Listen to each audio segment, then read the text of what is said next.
Hello. Hello. Today we're out for a leisurely afternoon taking a bit of a walk. Today I'd like to talk to you about worry. All of us have it, but sometimes we need these moments that we can just walk around and be a little bit more peaceful. My name is Leon Laclave, the grandfather, and just before I go on, I would like to thank you for those wonderful line and email messages. Please keep them coming. They mean a lot to us. They truly do. They help us grow with our message of critical thinking and time. Now, what is worry?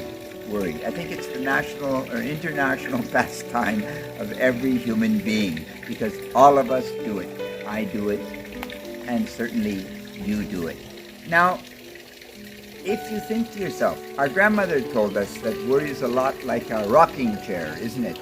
It passes the time, but in reality, it gets us absolutely nowhere. Now, worry itself, as I see it, is defined by two different areas. One is worry about things that have already passed.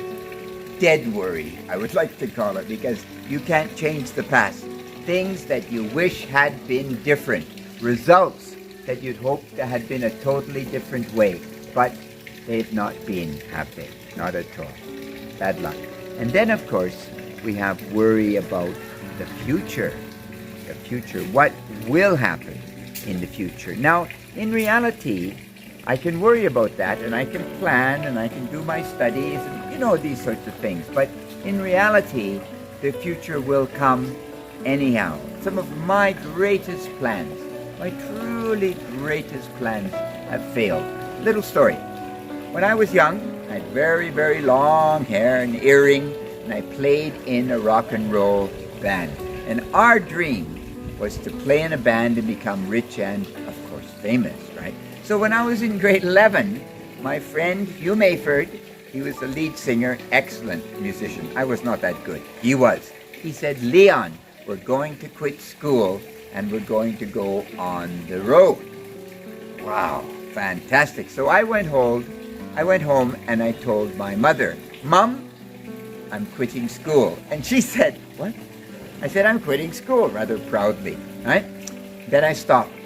And she stopped. And for what seemed like the longest time, she said nothing. And then she started to vibrate and to scream. And out of her mouth came, you're not quitting school! Rather shocking.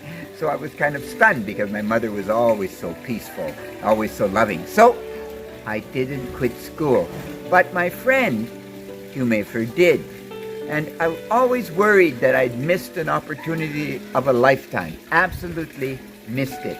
But in the end, I met him maybe 10 years later. He had not been successful. He had succumbed to other temptations in life. He had failed at it. So my worry was absolutely pointless.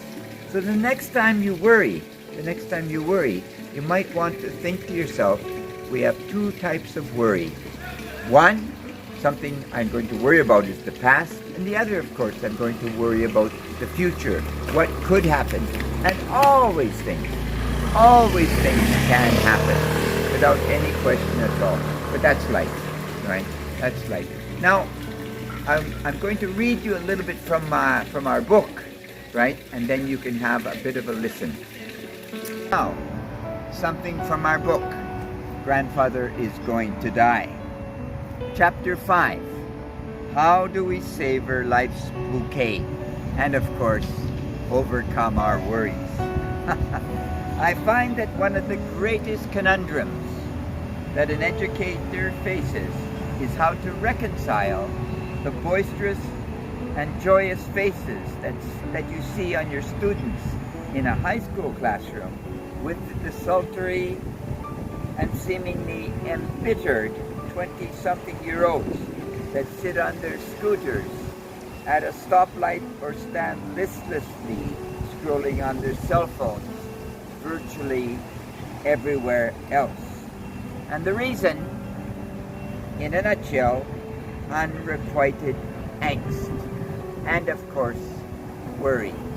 We are filled with pointless worry.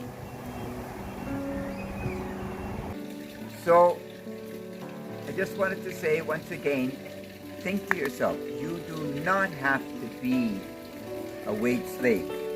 Critical thinking is great. Remember, you do not have to be a wage slave. Critical thinking is great. You have a wonderful day now. Thank you. Bye-bye.